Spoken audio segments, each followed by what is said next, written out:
आज का सेशन हम लोगों का जो है वो सीआरपीसी को हम लोग अब शुरू करने जा रहे हैं। सीआरपीसी को जिस तरीके से सीपीसी मैंने बताया था आप लोगों को कि कैसे स्टेप वाइज पढ़ना है, सारे स्टेप्स आप लोगों को बता दिए थे और स्टेप्स पे ही पूरा जो भी ऑर्डर्स, जो भी सेक्शंस, चाहे शेड्यूल कह लीजिए, चाहे बॉडी ऑफ द कोड कह लीजिए, पूरा उसको कवर हम लोगों ने स्टेप्स से ही किया था। इसी तरीके से हम लोग सीआरपीसी की भी शुरुआत करेंगे। स्टेप वाइज पूरा लिख लेंगे।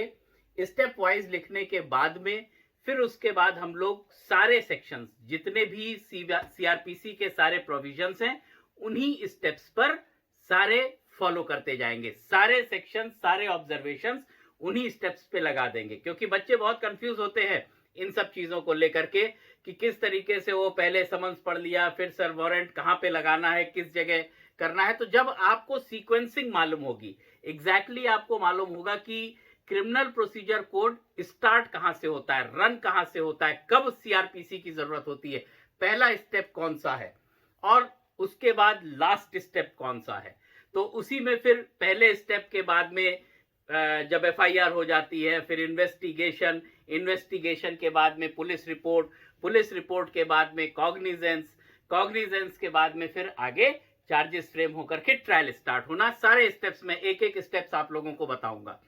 अभी फिलहाल एक बहुत जो जरूरी, आप लोग परेशान थे, आज मुझको जो पता चला है, जो न्यूज आई है, उस हिसाब से ये चीज आप लोग तैयार रखिए कि कब तक आपको पूरी तैयारी कर लेनी है। आप लोग जो अभी जब तक नोटिफिकेशन नहीं आ रहा है, आज मैं आप लोगों को वो डेट बता दूंगा कि कब नोटिफिकेशन आना है। अब ये जब नोटिफिकेशन आ जाएगा, उसके बाद से हम लोग प्री के लिए पिन पॉइंटेड स्टडी शुरू कर देंगे। ज्यूरिस्प्रूडेंस हम लोग उस वक्त स्टार्ट कर लेंगे। तब तक इस बीच हमारे जितने प्री के सब्जेक्ट्स हैं, जितने टॉपिक्स हैं, एक्ट्स हैं, वो हम लोग लगभग कंप्लीट कर चुके हैं। हम लोगों का ज्यूरिस्प्रूडेंस बचा है और करंट इंटरनेशनल इवेंट्स और बाकी सब टॉपिक्स बचे हुए हैं।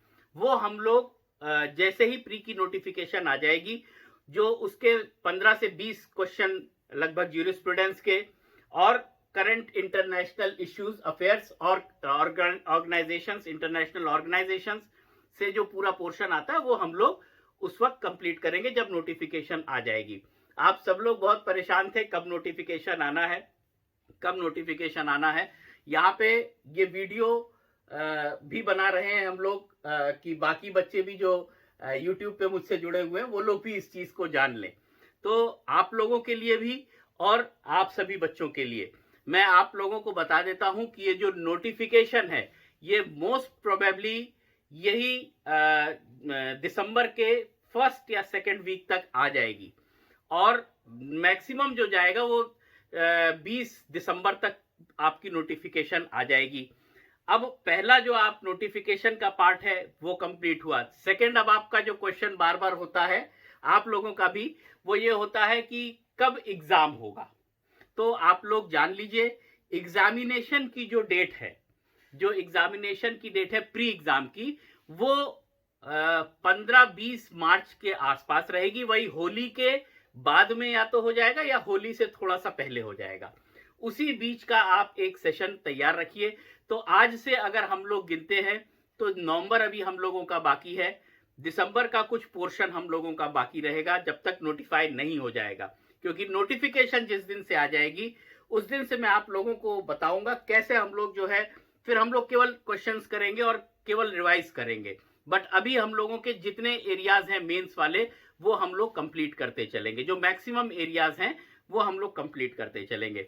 तो ये दो चीज याद रखिएगा। नोटिफिकेशन इसी दिसंबर लास्ट तक एक्सपेक्टेड है, सेकेंड वीक या थर्ड वीक तक, और एग्जाम आपका मार्च, होली के आसपास आप मान के चलिए। उम्मीद यही है होली के बाद में होगा एग्जाम, तो उसके लिए आप लोगों की होली खराब होने जा रही है।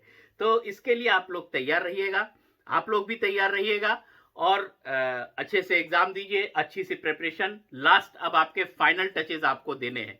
मैं पिछले 1 साल से लगभग आप लोगों से एक ही चीज बोल रहा था, कंटिन्यूअस पढ़ाई करते रहिए, कंटिन्यूअस पढ़ाई करते रहिए।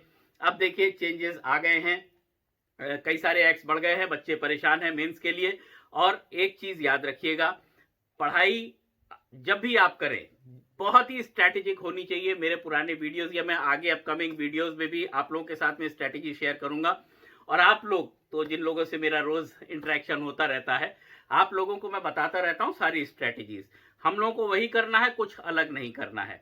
चलिए 2 तिथि आप याद रखिएगा, आपको उसी बीच के लिए तैयार हो जाना है। अब इसमें यह मत पूछने लगेगा, जैसे कई बच्चे यूट्यूब पे मुझसे बहुत पूछने लगते हैं, सर आपने तो कहा था मार्च था, मार्च नहीं हुई, या दिसंबर आना था, नहीं हुई। देखिए एक्सपेक्टेड होती है हर चीज, एक्सपेक्टेशन पे बताई जाती है, जो सही चीज होती है वही बताई जाती है, लगभग लगभग ऑलमोस्ट सिमिलर होती है। तो अब जो है आप लोग अपनी तैयारी में जुट जाइए, सारी तैयारी कर लीजिए, क्योंकि प्री होने के बाद में मेंस के लिए आपको समय ज्यादा नहीं मिलने वाला है। उम्मीद है मई तक आपका मेंस भी हो जाएगा। मार्च में अगर प्री हो गया तो आप लोग को मई या जून की छुट्टी में आप लोगों का एग्जाम हो जाएगा। चलिए हम लोग आगे कंटिन्यू करते हैं। आप लोगों से मेरा इतना ही कहना था। आप लोगों को नमस्कार।